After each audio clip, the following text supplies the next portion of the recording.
Welcome, writers, to the Writer's Room, where I help you tell your story and answer your story questions. My name is TylerMowery. I've helped writers sell screenplays to Hollywood and worked with indie filmmakers around the world. If you'd like to develop your story with me, click the top link in the description, join the Discord, and we will work on your story together. What's going on, Golden Spoon? Asta?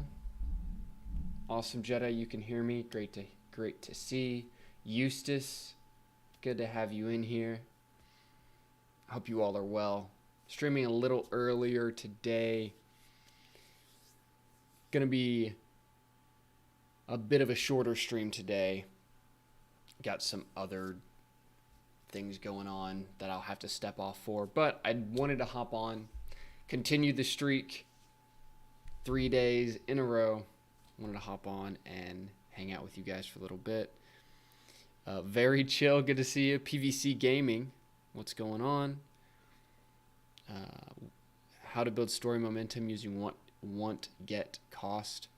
Yeah, I can talk about that. Tom, what's going on? Tej asks, what's the current project you're working on? That depends on what you consider project. If you're talking about screenplay specifically, that's under wraps. I can't tell you. Hey KP, Galactic Squid, what's going on? All right. As we get going here today, I'm gonna answer your question, PVC Gaming, about want, get, and cost. This is part of the story circle. I did a video on this that you can check out. I'll show you what video that is.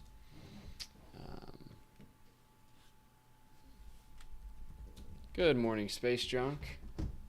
Hope you're doing well.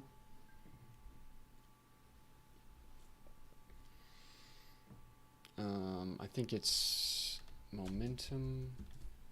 What's this video called? Yeah, so this video, how to build story momentum. I kind of talk about want, get, cost in this video. But let's talk about it.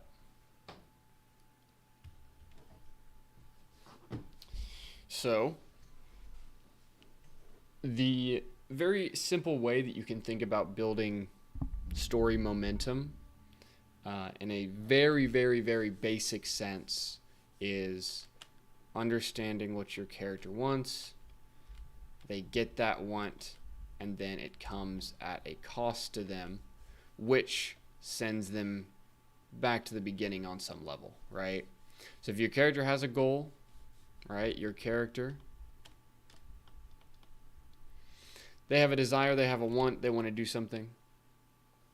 Thank you, Pig. Good to see you here. They have a desire. They want to go get that thing. And then it's going to cost them something. So in the opening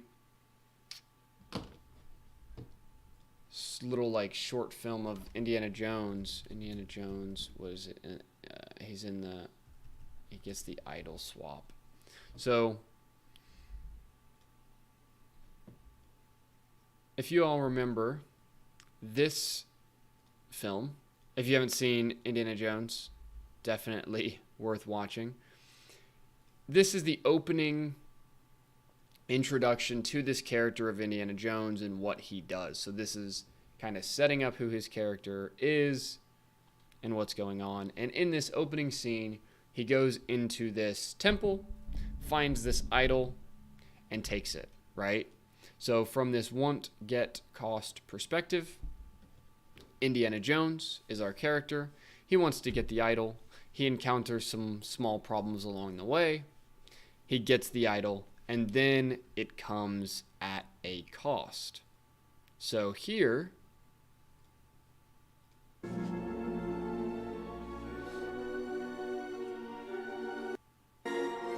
he takes the idol, and I'm going to mute it so that our copyright overlords don't smack me. Right, so now he's got the idol, right? This is our 5. Want, get, cost also is just a smaller way of thinking about the story circle, because you have your character, you have your want at the 2, the 5 is the get. So really what you're saying with the 3 and the 4 is you're encountering problems, solving problems. This is very much from like a structural perspective only. And that's what happens in the beginning of this opening sequence with Indiana Jones. He is encountering the initial traps inside the temple, solving those, not dying, and then ultimately we get to the get, which is right here. He is actually grabbed on to the idol. Now we have our cost, right? You can also consider this the surprise problem. And this is the moment where things go poorly for Indiana Jones. So he's all happy about it. Everybody's happy.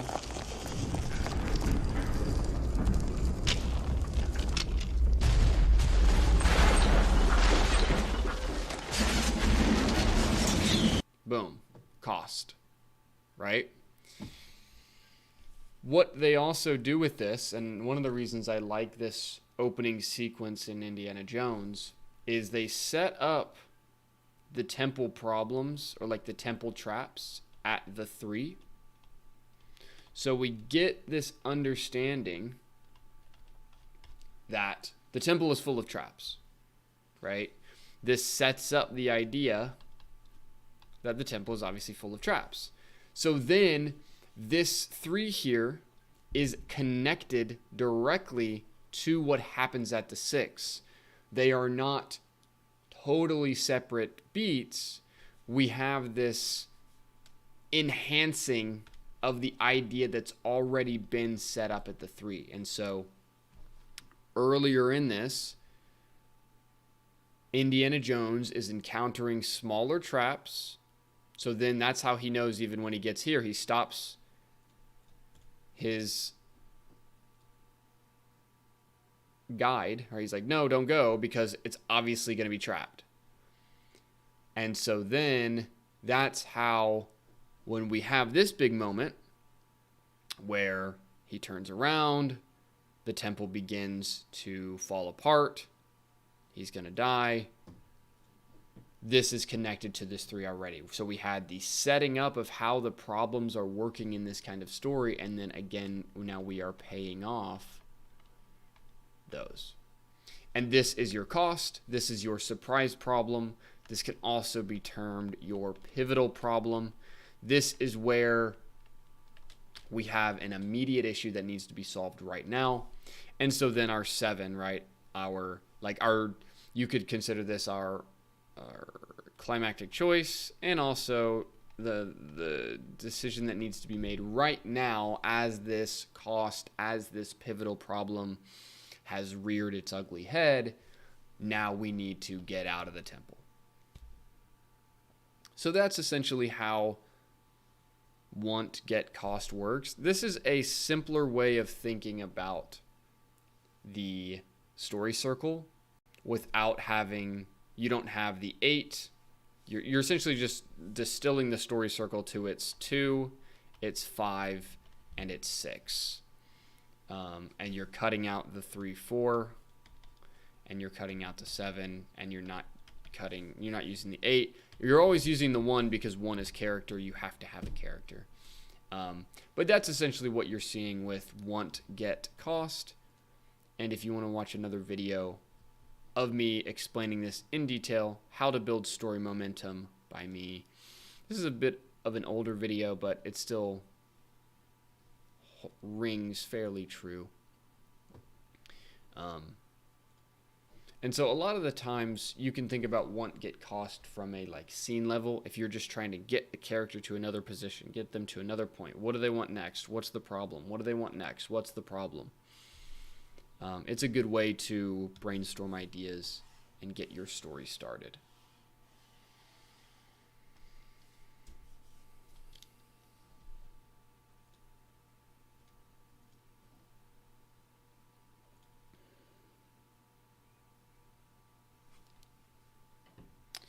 Nicoletta asks, hey, how to explain character wound and backstory in comedy without spoiling the fun of the comedy? That's a pretty complex question, Nicoletta. You're asking me how to not spoil the fun of the comedy. Okay, maybe it's not that complex. Let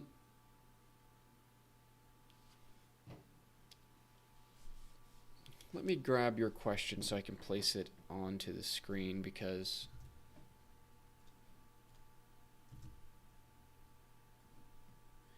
I think it's good for everybody to see it. So you're saying how to explain character wound and backstory in comedy without spoiling the fun of the comedy.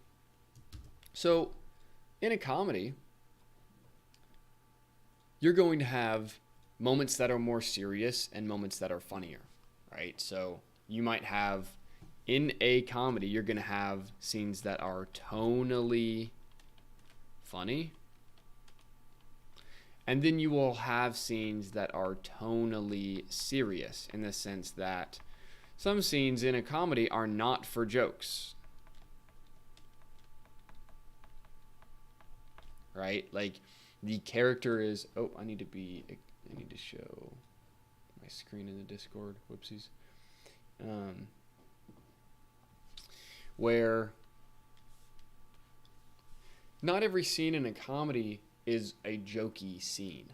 Some scenes in a comedy are very serious, because when a character is actually expressing their wound or backstory or something like this, that's a moment to be serious. And so the last couple of streams I've been looking at Little Miss Sunshine, and I talked about the dad hates losers scene, right? So this happens at about the midpoint of the story. They're on the way. Grandpa and Olive are together in the hotel room, and we have this very non-joking, tonally serious moment happening in this comedy film. Grandpa? What? I don't want to be a loser. You're not a loser. Where'd you get the idea you're a loser? Because Dad hates losers. Whoa. Right? So this is a moment where Olive is being very serious about her wound. She wants the approval of her father. She needs the approval of her father. That's her need in the story. And she is expressing that to Grandpa in this moment. And so because of that, this is not a hilarious scene in this movie that is a comedy. It is a very serious scene. So you can have moments of depth and tonally serious moments in your story that don't spoil the fun of the comedy. It's about understanding what the purpose of your scene is, and understanding that some scenes are tonally funny and some scenes are going to be tonally serious, and you need to be clear on which are which.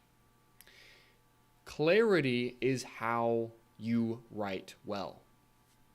You don't write a good comedy just by adding a ton of jokes to every single scene. You write a good comedy by understanding where to place your jokes within this narrative that is actually important and meaningful, and looking at something that is more than just, we're making some funny jokes. You can, of course, make a dumb comedy, but then you're making a dumb comedy. And so understand in your story what needs to be serious and what needs to be funny. And you're not ruining serious moment, or you're not ruining a funny movie by having serious moments. You are adding depth to that funny movie by adding those serious moments.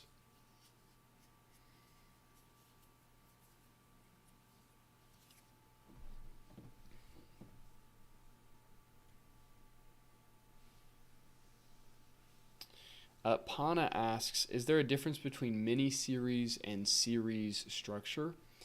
The only difference would be length. If you have a mini-series, which let's say you have something that's 8 episodes in total, it's going to have the structure of that size, which means each episode is going to have its own larger story circle. If this is an hour episode story, you will likely have 2 story circles. You'll have an Act 1 and an Act 2 story circle within that. And then it ends when it ends, versus a series is simply going to be a lot longer, and so therefore you're going to have to create a lot more story there. But fundamentally, there is no difference in their structures, right? In one of the earlier streams this week, I believe it was the Tuesday stream, I discussed how story is a fractal. And what that means is that story has a same repeating pattern in the big scale as it does in the small scale.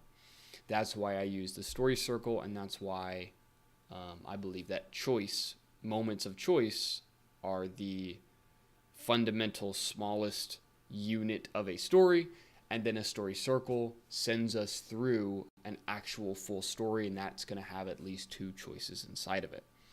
When you think about your story that way, you can make a 5-page short script be a story, and you can make a 9-season serialized TV show a story.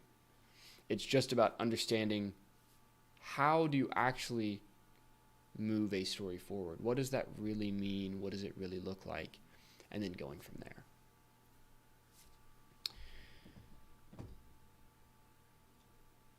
Thanks so much for troubling me for so long. I'm glad to be of help, Nicoletta. Glad to be of help.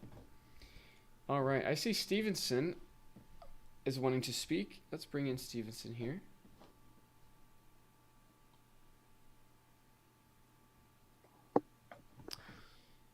What's up, Tyler, man?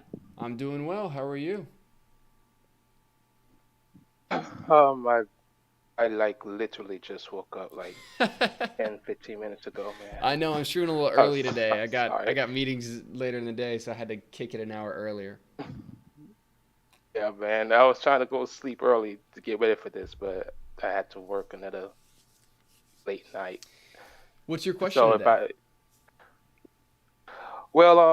Okay. Well, before I do that, I just wanted to let you know in advance I'm sorry for sounding very bored, and if I slur my words, that's just because I just woke up. So just putting that disclaimer out. You're fine. Let's go ahead and hop into your question. Okay. Well, first of all, I took your advice and I've been working on my story framework. Okay. And I definitely made some changes, but I'm still working on that. And I have a link for you to review. Okay. To review it. Before I do that, I do have a couple of questions, and one of them is about developing my character web. In order to learn how to do that, I watched a couple of your videos explaining that, and I noticed that in the videos you mainly state side characters' beliefs and wants, but not the needs. And like, for example, there's video that you made about the 4-corner I forgot what it's called. The 4-corner opposition. Yeah, exactly. Thank you. And you use Whiplash as one of the examples, and to explain Andrew, Fletcher, Andrew's fathers, and wants and beliefs. And you explained Andrew's need, but you didn't clarify Fletcher's need. And the other side character, Nicole, you tell us who she is, but you never say what's her belief or what's her want and need. You just say that she's just another representation of normacy. Mm-hmm. So I'm wondering that do all side characters need a need, or can it just be like, okay, this side character is just a representation of this other side of this philosophical conflict? Yeah. And if all my characters need a need, how do I discover and define that?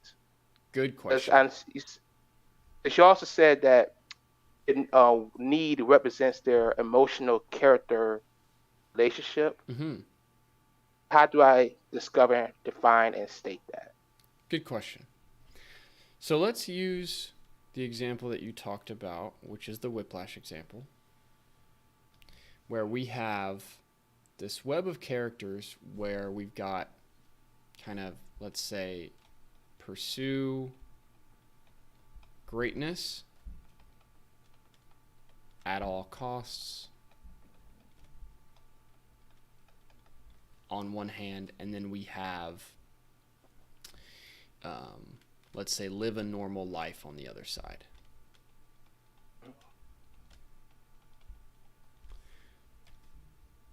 So we also have the 3 layers of a character that you were asking about as well.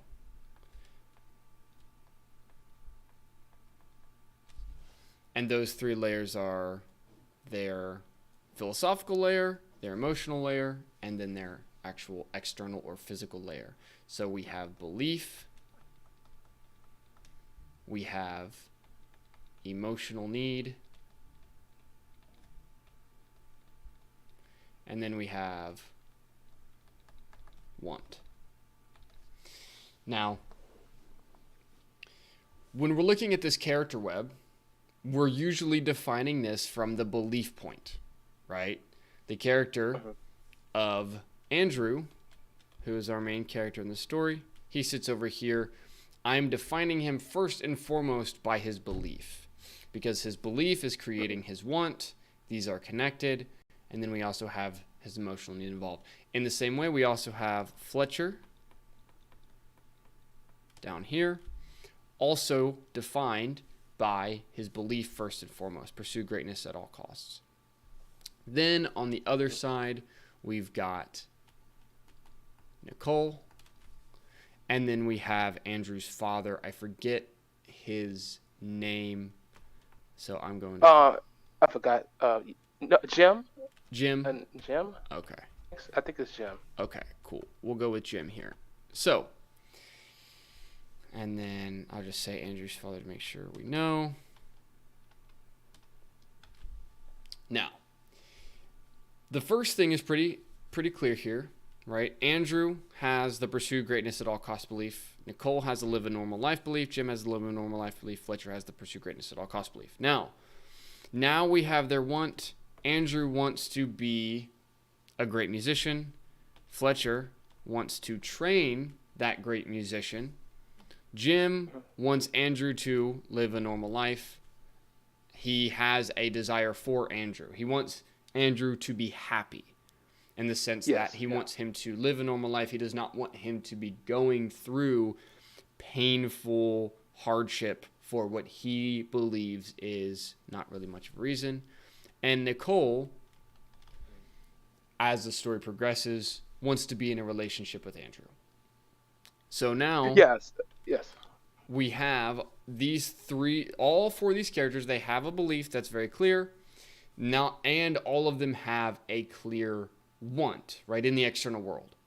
Now, this is, the reason I haven't talked about this as much is because it has been the trickiest for me in the past, and I believe now I've gotten a clearer sense of how to think about need and how to think about this in terms of emotional attachment. Okay. Right?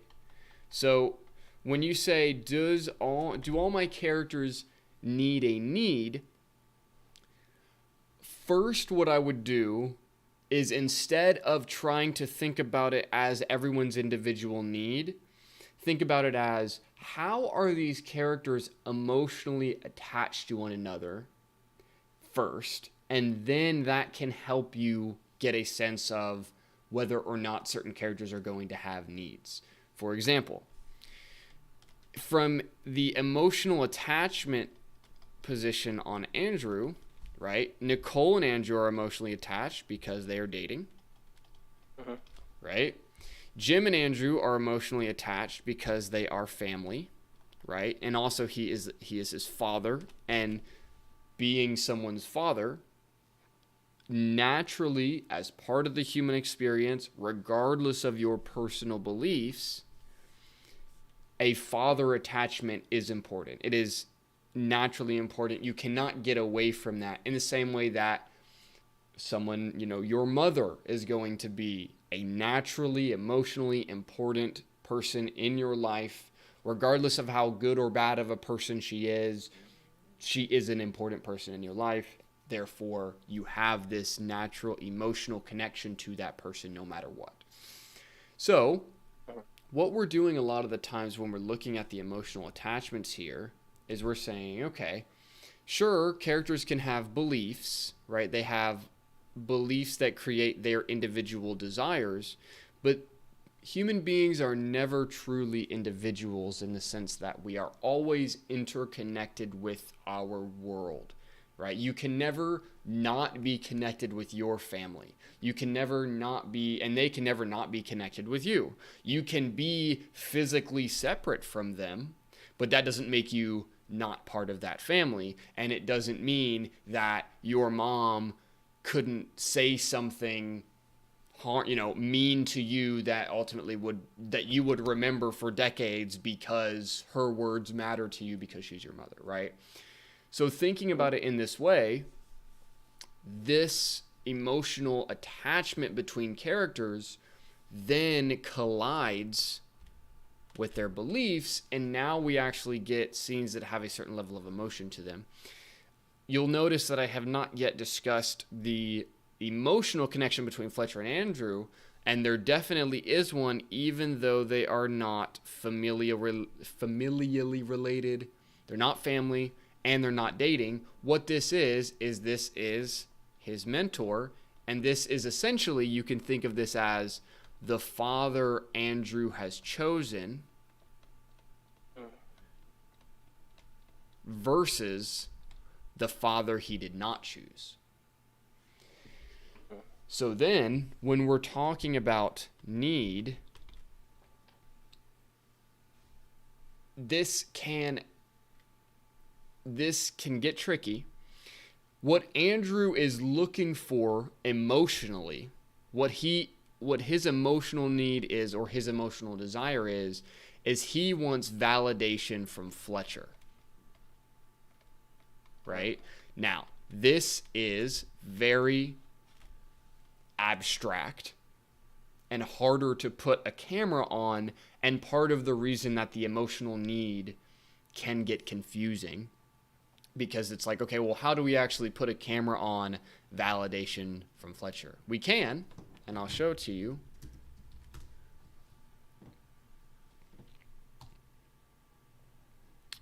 This is part 1. Can I get, let me see here. Give me my sidebar. Give me part 2 here. There's a single shot that I'm looking for. So in this whole story, the entire need is a validation. You could also say approval from Fletcher. That is what he's looking for. Okay, this might be it. So this whole time, we spend this whole movie in Whiplash of Andrew and Fletcher battling each other, yet also working together, right? That is their relationship. Fletcher knows that Andrew wants his approval, and he is playing on that, right? He is specifically manipulating that so that he can pull Andrew along, keep him working harder and harder and harder and harder, until we get to this point here in the final climax, where Andrew is playing And Fletcher intended to totally embarrass him. But then at the end, we get this moment where, let me see if I can find this. It should be right here. So this whole movie is essentially leading up to this emotional point, right? Where we get to the eyes and he nods, right? That right there. It's 3 seconds. This this moment. I saw the scene, man. This scene's fire. It's great. Excellent scene. That right there. Boom. We are visualizing validation and approval. So what Andrew wants is he wants emotional approval and validation from his mentor. That, you will notice, is combined and aligned with his want, which is he wants to be the greatest musician. And those two things, validation and approval from his mentor and his want, are also both aligned together with his belief that he should pursue greatness at all costs, and that this greatness is going to give him the overall sort of societal approval that he's looking for. And he is placing this abstract idea of like, I need this societal approval. I want everybody to know I'm great. And he is deciding that if Fletcher believes I'm great, if this other character in my story believes I'm great, that means I'm great. Now, does Nicole have a need? To answer your actual question here. Does Jim have a need? Does Fletcher have a need? Again, this is where I think the things can get a little bit murky, and that you could say from like a psychologist's perspective, Nicole's need is to realize that she doesn't need Andrew to complete herself and that she can go live her own life without her, blah, blah, blah. It's like, okay, that doesn't really help us write the story, though. This is why I think the most important thing here is understanding this emotional attachment element and understanding that Nicole and Andrew being emotionally attached in their dating relationship, yet having beliefs that are opposite to one another, that is what is going to cause belief conflict and ultimately emotional conflict. And really what Nicole needs to realize is, Andrew, like her need is a realization, which is that Andrew will not love her like she's looking for. That him and her are not compatible. Correct. Okay, because real quick, while you're doing that, because I was confused, because I was going to say that, well, is it like a need? Is like a need supposed to be like the truth, like in the story? Because you say that character has a lie, believes in a lie, and then they're supposed to realize the truth. And I was like, is the need supposed to be the truth in that story for that character? Yes. A lot of the times the need is going to be the truth. And part of how that works is that the character has, again, right? We have, the need is based in this layer of emotionality because it is the emotional attachment to another character that is blinding that character from understanding what they need to understand. Right? So because Nicole likes Andrew and wants to be with him, they are emotionally attached, it makes it hard for her to see this desire or this thing that she needs to come to realize. Now, it can also be, you could also say that that I'm incorrect here on this emotional need on Andrew, because this Andrew's need is the truth that he needs validation and approval from Fletcher. Not really. That is his emotional desire. He wants this validation and approval from Fletcher. But what you could say, and this also goes into the larger interpretation of what you think, is Andrew's arc and whether or not he ends up in the right place.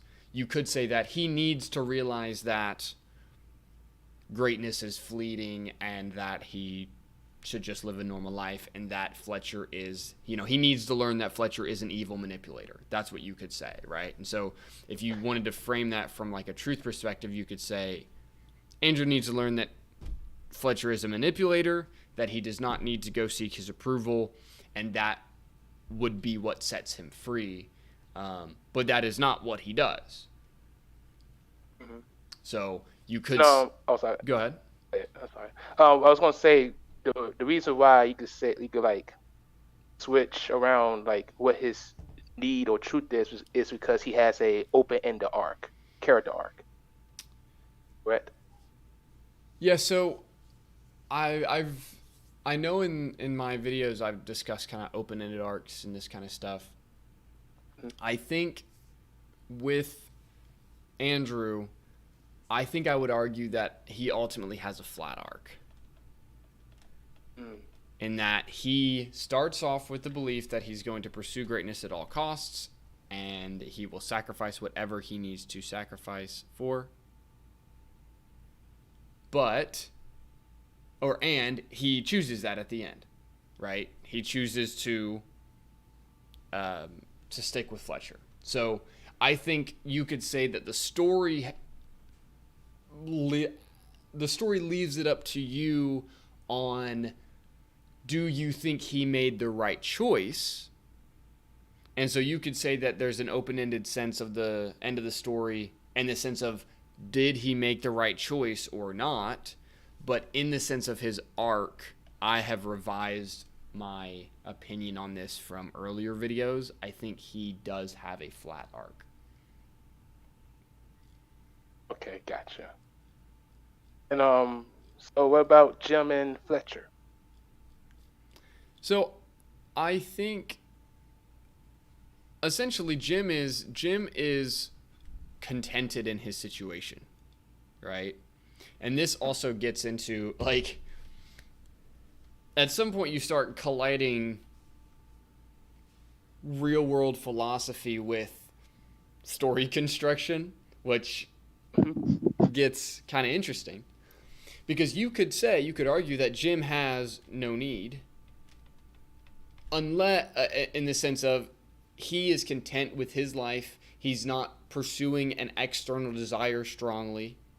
So then if you get into ideas like Buddhism, where they're saying, desire is suffering, right? External desire is suffering. If your character has a want, it means they're suffering because they are saying that there is something in the external world that they need to fulfill them, and they are then going after that, and that by definition is bad. But then if you are contented and whole in your place, then that's good. You're content. You don't see anything wrong. So from a certain perspective, you could say that Jim has no need. You could also say that Jim's need is to, allow Andrew to live his own life, right? Like, in the sense that he needs to let go of his attachment to what happens to Andrew.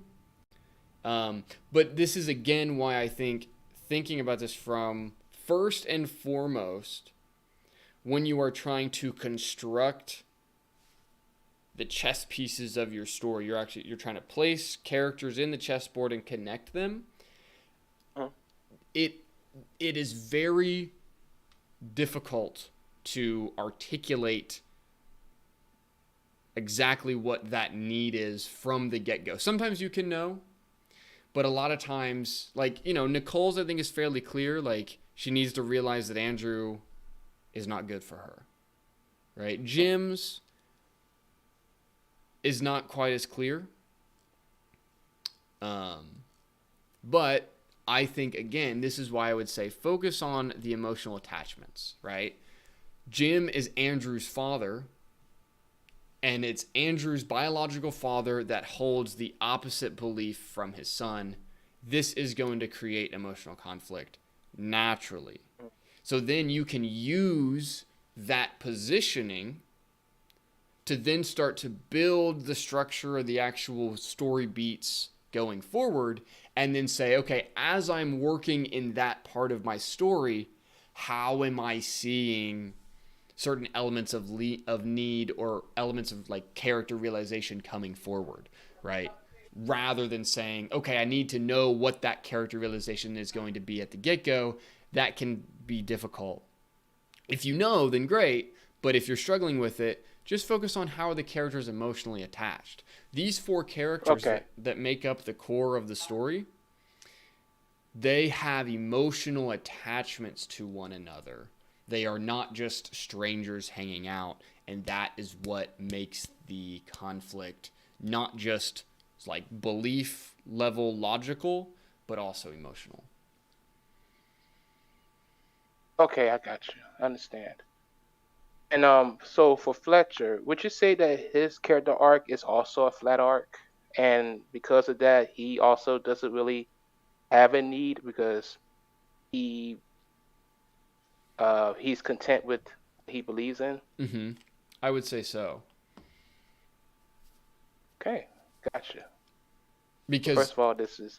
Oh, sorry. you could again say like, okay, from outside the story perspective, if we're just looking at him as a psychology case, you could say that his need is to realize that manipulating college students into becoming the best possible musicians is harmful to them and leaves Fletcher in a bad mental state. Let's say that's why he's running around screaming and cursing all the time. He's probably not a super, you wouldn't see him in India hanging out with the monks, right? Like, he's a bit of an intense guy. So from that perspective, you could say, okay, well, his need would be to shed this and go live in the forest. Or you could say that based within the story, he does not go through a change. He holds to his belief. He believes that that belief is valid the entire time, and therefore does not have an emotional need. What he does, okay, maybe you could say that his need is to realize Andrew, but I think he knows Andrew is his real shot for a long time. I think he knows Andrew is a real candidate for greatness from scene 1. And then he is pushing him and pushing him and pushing him and pushing him. And then we get to that moment in the end of the film where he's earned it. He gives him that nod of approval. Andrew lights up, and that is the arc. Okay. Excellent breakdown. This is definitely going to help me discover the needs for my side characters that I'm developing. I'm ready to send you that document link. It's not much to look over. I just want you, because I'm still developing it. Let me put it in the chat. There you go. Cool. And again, just keep in mind, everybody watching on stream, as you guys are developing your stories, and if you're getting confused about your character's needs, just focus on the emotional attachments first. How are people familially? How are they family? How are they connected through family? Are they in a relationship? Are they a mentor figure? Mentor figures are huge, huge, huge, huge. Because if you have a mentor figure in the story, that means your main character is looking up to them as someone that they highly respect, right? Therefore, there is an emotional connection attached to that respect. And there is a approval that naturally comes when you place someone as a mentor. And then friendship, right, is also going to be important to this. So as you're building that out, create those emotional attachments first. Don't make your characters all just strangers to one another. And then from there, you can get more specific on needs and this sort of stuff. Let me grab your document. So when we have like the need, like if we don't know exactly what the need is, we could just write like the character relation. For example, we could just write mentor to this character, or aiding this character, or friend, like childhood friend. Yes. That you could just write that. Okay. Totally. I think that's a really good start. And if you can also describe that relationship on some level, especially if you understand what those characters believe, you can also that can help you describe what their relationship is, in the sense that friendships are not all equal, right? Like dynamics naturally happen, right? We're not all just like, if you have a friend group of 5 people, you're not all on this like perfectly even playing field, right? Certain people are more friends with others than they are with other people in the group. There might be a group leader or a couple people that are kind of the leader. There might be somebody that's always in opposition to whatever the group leader is doing, right? There's a whole dynamic happening there. And the more that you can see that in real life, the more that you can emulate it in story. Okay. All right. So walk me through some of the changes you have made. Well, mainly, I changed. Well, the first story you saw, I still gonna keep that story. I'm still gonna work on that story like later on. So I started to work on another story that I'm working on, but I decided to make some changes to it. Okay. But mainly, I changed the main villain's belief and want, and I also added, instead of one main superhero, I added 2 allies. I also have abilities along with him, Okay. and they all have different and I changed their beliefs. You could definitely start the log line.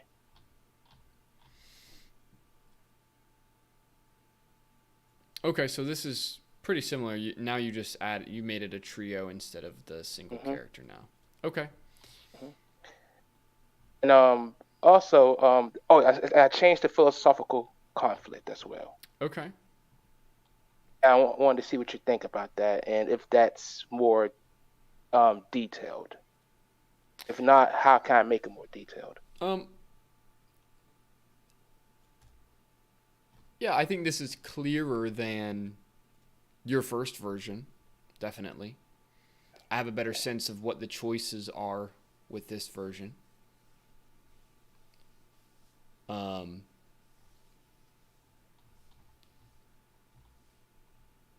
Haven't worked on the story circle yet. Okay, that's fine.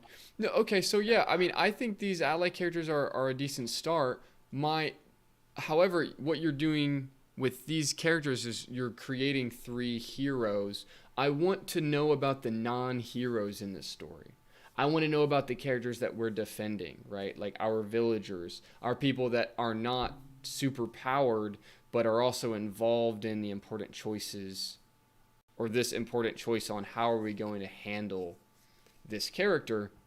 And those characters that cannot fight for themselves are also going to matter for the emotional stakes. Okay, cause thing is, okay, I really gotta figure out how to do that, because I said in the last time we spoke that anime is like one of my biggest like inspirations about when it comes to like creating like different types of stories.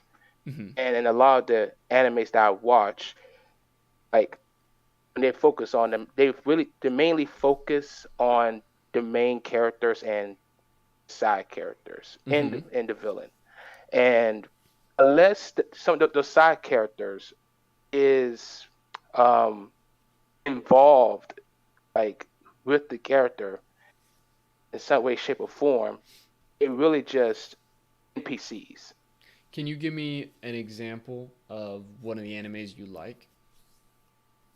Naruto, Okay, Naruto is a Jutsu, great example. Kaizen. Yeah. Let's take a look at Naruto. I'm just gonna be pretty basic here and say Naruto scene. All right, so we've got some fighters here. Let me see. Is this a big fight scene? Well, Yes, it okay. is. Let me see. Like, If I can And I find can sorry. character web. I was gonna say, if you was gonna use that video, I could like break it down for you because in that fight, those characters are having both a physical and philosophical fight. Okay. Sure. Well, let's take a look at that. What I was trying to find immediately was, I'm sure Naruto. I haven't seen Naruto. I apologize, but That's okay. I'm sure that there is a certain level of a character web going on, right? Where there are characters that are Yes. not big fighters that are in danger at times, these kinds of things, and we are, and that creates some of the emotional stakes. Because well, yes, that is true, most definitely. But mainly in anime, like when it comes to like certain characters being like in danger, it mostly involves the characters, either the main or side characters, Sure. and those characters are characters that follow the main protagonist around throughout the story. Right, right. They're like a posse of fighters, and they go around. But so far, and that's, you can create your posse of fighters, and I think you have. But you have to think about your story as you've created this island, right? You've created this island that we are defending, and like you said, before he destroys everything they hold dear. This is what I want. This is what I want to build out. Right? Like, what you mean by holds everything they hold dear. What does this actually mean? Does it mean he just can't imagine some trees getting burned? No. Everything they hold dear is characters. And so when we are creating the stakes, because in a log line, you have main character, inciting incident, goal, and stakes. When you're looking at your sentence here, right? So go beyond their limits to defeat this formidable foe. That's your goal. So notorious supervillain invades the island. That's the inciting incident. Trio of superhuman warriors. That's our main character. The stakes is this, right? Okay. But what does that actually mean in physical reality in your story? It means characters. Okay. Well, to explain the best way I can. Basically, I'm going to like establish like in the beginning like the characters like connection with it's the people on the island is evident to hold dear basically. And in the beginning of the story, I am going to establish the main character's relationship with various people on the island Great. to show how they care about them stuff. I'm definitely going to do that. Excellent. It's just that, and by the way, actually, there's an anime that you can check out real quick that does this perfectly, if you want to. But you well, don't have all to. I'm asking you But is, you're saying that you're gonna have these characters that he has a relationship with on the island. All I want you to do is add those characters into here so I can know exactly who they are specifically. okay, but the thing is that they do interact with them. You see how they care about them, but it's just that those characters, they're not even side characters. They are literally like NPCs. But If they're you want me not, to add though. some of those characters If in, they're NPCs, then you're killing the emotional stakes of your story. okay. You want them to have, like, just because we only spend a page with them doesn't mean they are not valuable. We want to understand the character's connection to these people. NPCs aren't real, right? If you try to make a story that's full of NPCs, you are creating a boring story. In real life, everybody matters. And so you have to write like that's the case. Even if we only meet that character for a single scene, we only meet a character who is, taking his 2 cows up the street, and he's the milkman of the town. He provides milk for everyone. He then becomes part of the emotional stakes because our main characters are going to have a relationship with this person, and what will happen is if the antagonist, which I think the antagonist should, if you're going to make this mainly this big fight, which it kind of seems like you want to do, the big fight should not take place away from the village. The big fight, maybe it starts away from the village, but then this antagonist gets to the village and he is causing havoc around these characters that we have actually interacted with. So even if we only know this one character as, you know, the milk farmer, the dairy farmer, we have a connection with him and we understand, oh my gosh, the antagonist has just set his roof on fire. This is adding to the emotional stakes. Okay, gotcha. And I do plan to do that. By the way, I had to type that out in the story circle because Okay. I have an idea on how to do that. But okay, but how do I write these super? I don't even know how to. I don't even know that the proper term for those type of characters because, again, like they're not even like side characters. Are they like super side characters? And how do I properly explain their um their belief, want, and need? Because since they're only going to be show up only in one page of the story. Well, what I would do is, first, I think you're thinking about them as unimportant, and that's your first mistake. Like, I think you No, they are important. I'm sorry. No, I'm sorry. They are important. It's just that they don't right. They're not have much. It's not much to them, basically. Right. They're not hugely involved in the plot of the story. Yes. What I want you to do is say, okay, first, who are they? Place them in a physical space, right? Like I talked about your dairy farmer, let's say, right? Like give them a job, give them an occupation, give them something like that. Okay? And then so describe them a bit, and then obviously they're going to not want the village to be destroyed, but give them some sort of emotional connection, even if we don't yet see it in the story, or you don't exactly know how it might even be important to the story. Say, okay, if we have this dairy farmer, maybe he's the father of our ally too, and maybe that doesn't even come up in the story, but let's put it on the page to start to create this village, because we're creating the story about this village that we're protecting. And we need to start creating some sort of emotional connection to it, even if we're not totally sure exactly how that might play out into the scenes yet. This is why I like to split up story into what I call like the setting up the chessboard side and then like the chess pieces in motion. What I mean by this is what you're first doing is just getting a sense of where everybody is and how they're connected. And then you're able to send the story into motion, right? Actually have conflict, have the choices, have this big fight. That's great that you already have a sense of what that's going to look like, but now let's step back into actually setting up the board and making sure that we have some connections between these different characters.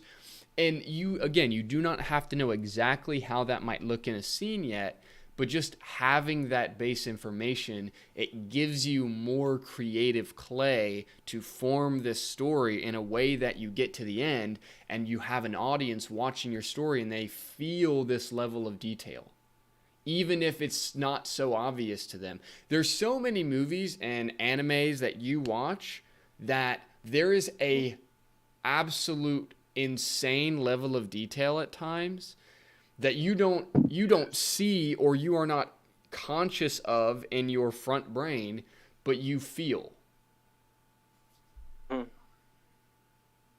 That's most definitely.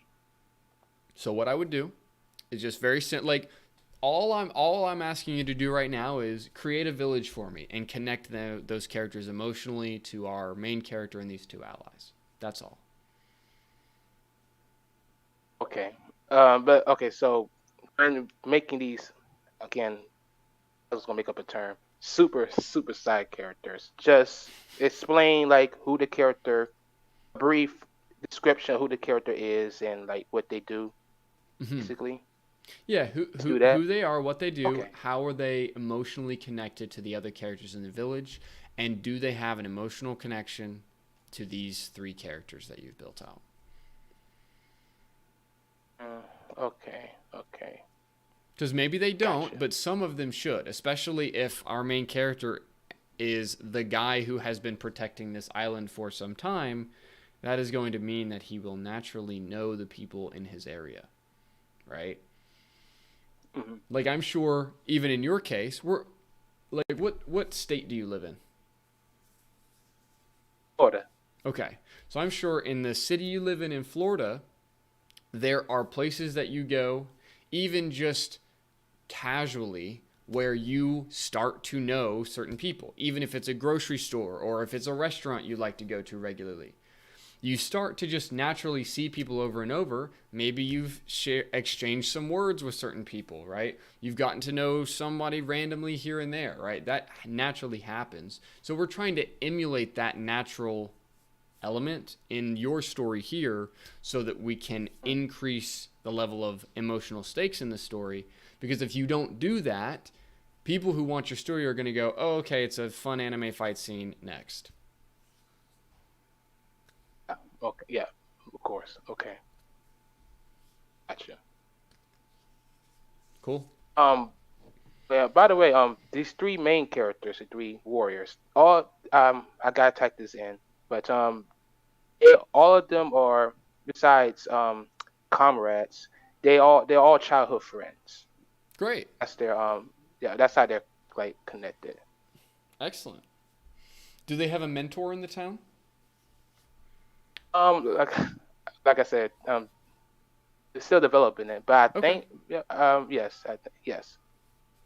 It'd be interesting to know, if there's an elder who's trained them, right? Somebody Mm, who can't fight this villain, but gives them power, gives them advice, gives them confidence, these kinds of things.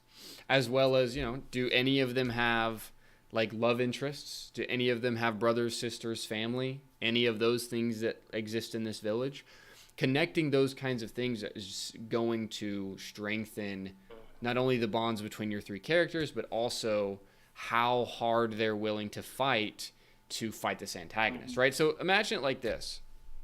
If we have this fight scene happening and your main character is hit down onto the ground, there's two ways this can play out of this choice that he has to get back up and keep fighting, right? Kind of going off what you had before. If he is just laying on the ground and he goes, I gotta keep fighting, gets up and keeps fighting, okay, not super emotionally deep. However, let's say both the allies are hit really hard, they fall, the main character falls, the antagonist is sitting there laughing, and your main character looks up and sees his little sister across the field and knows that if he can't get up right now, that this antagonist is going to do who knows what to her. And because of mm-hmm. that, he strengthens and gets up and keeps fighting. Already it's more emotional. Just the idea of having that is more emotional. That's what I'm trying to build Gotcha. for you here. Okay, gotcha. Completely understand. Awesome. Um, that's okay. Main character one, ally two, and the main antagonist. What do you think about their beliefs and wants? And is there any way I can like better like? Is there anything I need to fix there?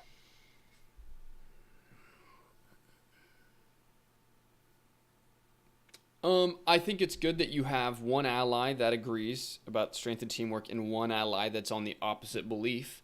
I think that's how it should be set up, definitely. Okay. I'll be interested to see kind of more how that plays out in the story circle, but I do agree with you that we want one ally to agree with him and we want one ally to disagree so that they can have internal conflict as well as main conflict against the antagonist. Okay. Because by the way, the antagonist is basically like the extreme version of second ally two's beliefs. Totally. Yeah, and that's how it should be. Okay. And So I'm which interested to see okay, if you sorry. have any as you go forward if you have any interplay between these two characters in regards to the Definitely, I do. choices they make. Yes, I do. Just Okay. got to write it out. Cool. So everything's good though so far. Yeah, I think this is a good start on their beliefs and their wants, and then I think building out those village characters. And if you want to throw another version of the story circle down as you build in those village characters, that would be great. And we'll keep moving on it. What do you think about the genre? Because I was kind of like a little bit confused about like exactly what to put there. Is that fine? Archetypal conflict, man versus man. You have an action conflict right now, which is man versus man, or army versus army is another way to think about that. And it's kind of like right now it's kind of honorable, just like it's like honorable men versus dishonorable men, and then you have sort of your version of that, which is like, are we being a team or are we being by ourselves? Okay. Yeah, and then you have action superhero. Like essentially, you have like an action anime. Yeah. Good stuff, Stevenson. Good work so far. I'm really enjoying how it's coming together. Hey man, excellent. I really appreciate this, man. I For really sure. appreciate it. Look forward to And seeing what one you come last back with. question. Thank you. Can't wait to show it. One last question, not related to this. And I don't know how to really state it, but okay, let's say you help a writer create a excellent screenplay, right? And this writer is able to take the screenplay to Hollywood, and Hollywood likes it, and they want to make it into an actual movie, and the movie becomes a huge hit. Uh, don't know how to put this. What would you like? Would you like want like? Would you like want extra like credit for the production, like for the production of the screenplay, Are as you well saying as like would me personally? you or anyone else like in your program that helps writers create screenplays? As of now, no. I mean, anything like how I've worked with writers one on one so far, we've had our specific contract, and usually, so far that has not included me taking any particular credit or things like that. I've been credited sometimes. Like there was an indie filmmaker out of Panama who we worked on a screenplay, and he credited me as a story consultant. Oh, But okay. I don't try to. So far, I haven't like tried to do that. If I'm in a different kind of situation and I'm really writing the screenplay and I'm involved on that level, then that might be a different situation. But if I'm offering story development notes, like in this sort of frame, I'm not worried about credit in that manner. So Okay, gotcha. And no one has to worry about like copyright issues. Like no one has to like worry about like, let's say like again, just make an example because like this is like concern for me.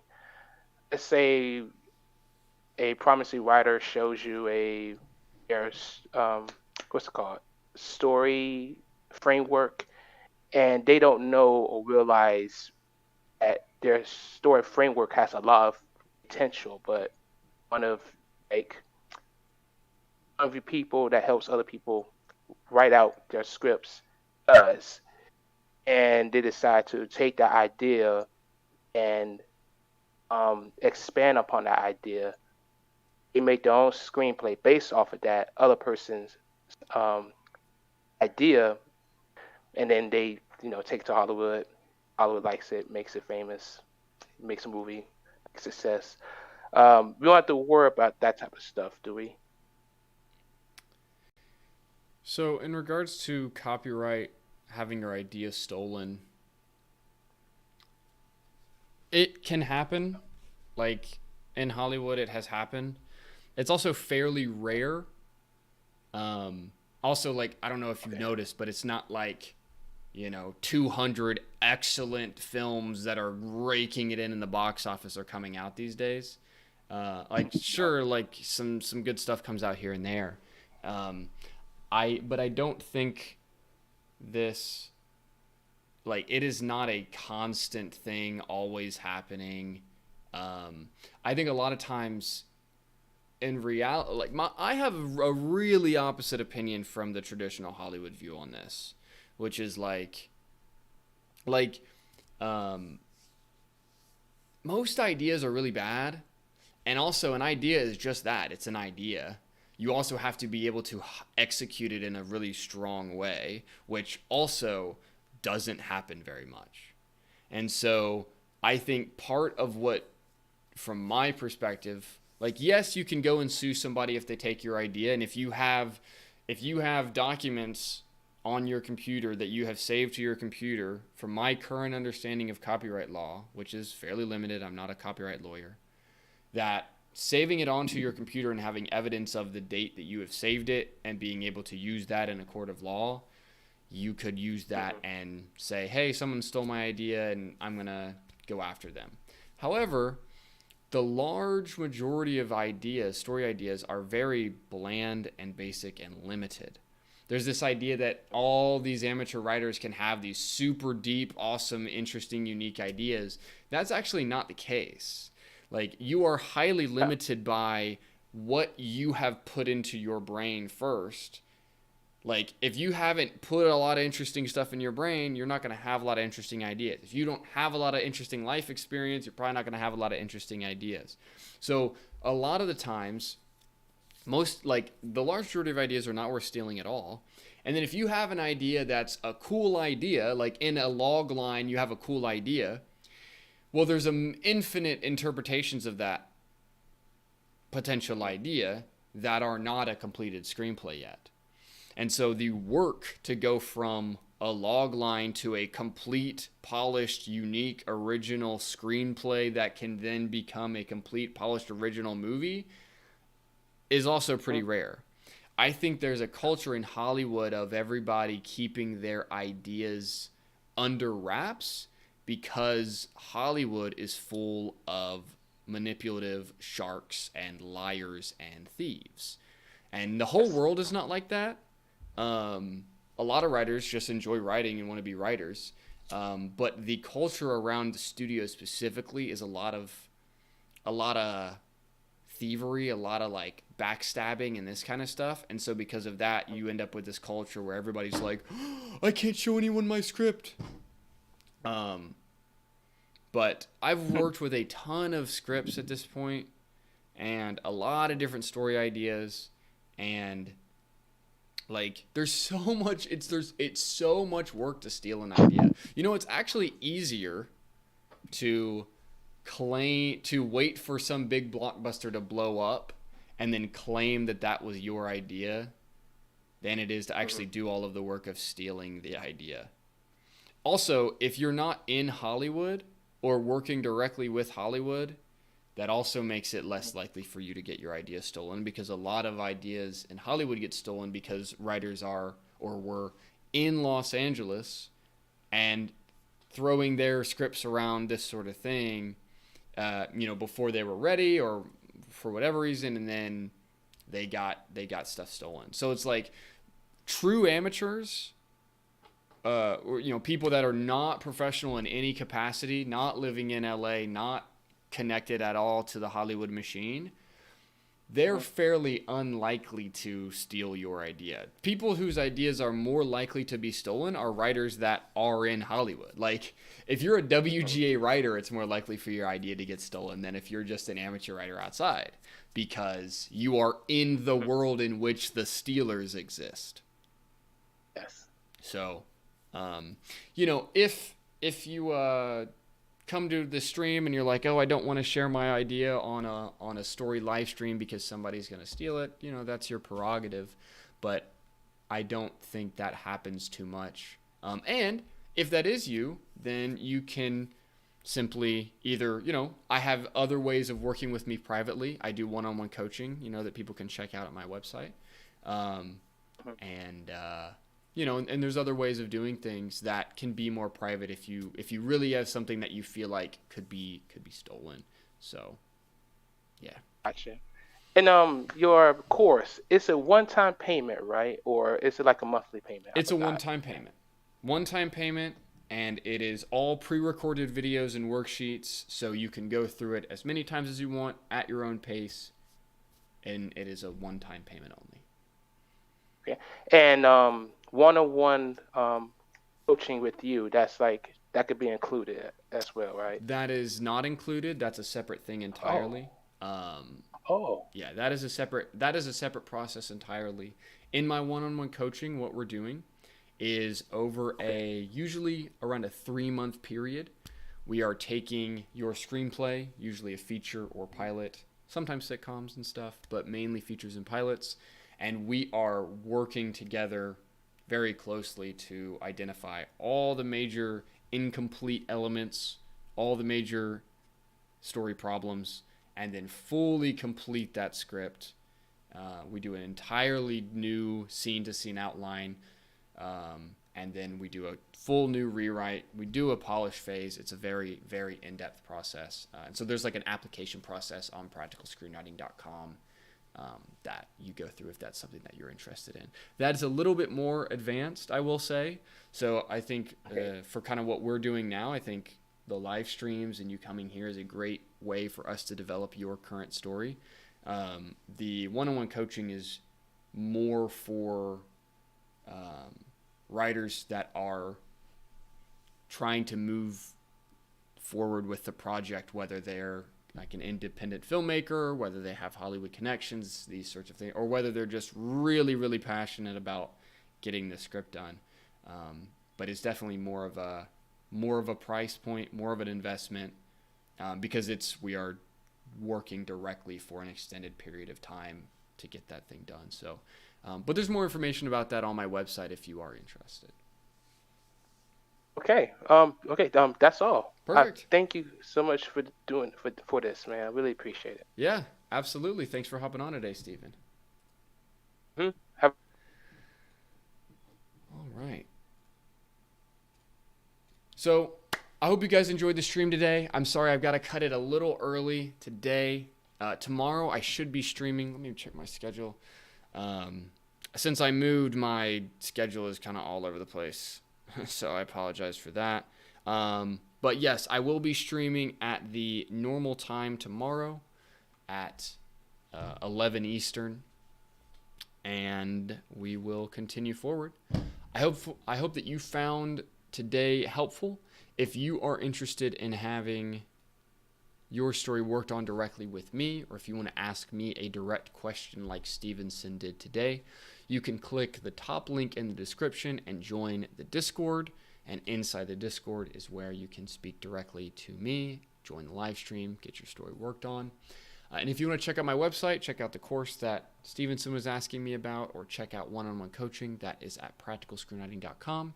And I will see you all tomorrow.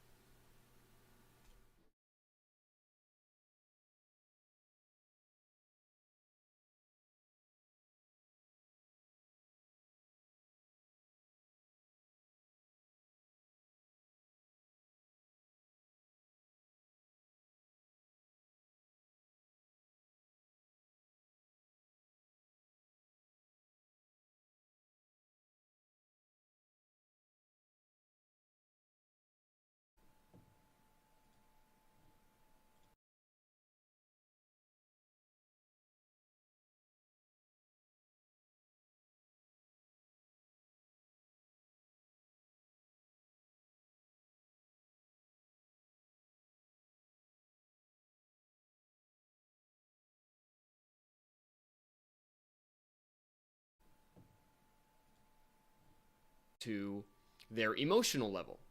Because in the ice cream scene, Dwayne is siding with Olive not really for a philosophical position. In reality, even in that moment, his personal philosophy is that your exterior public image does define you. That's why he wants to get into the Air Force.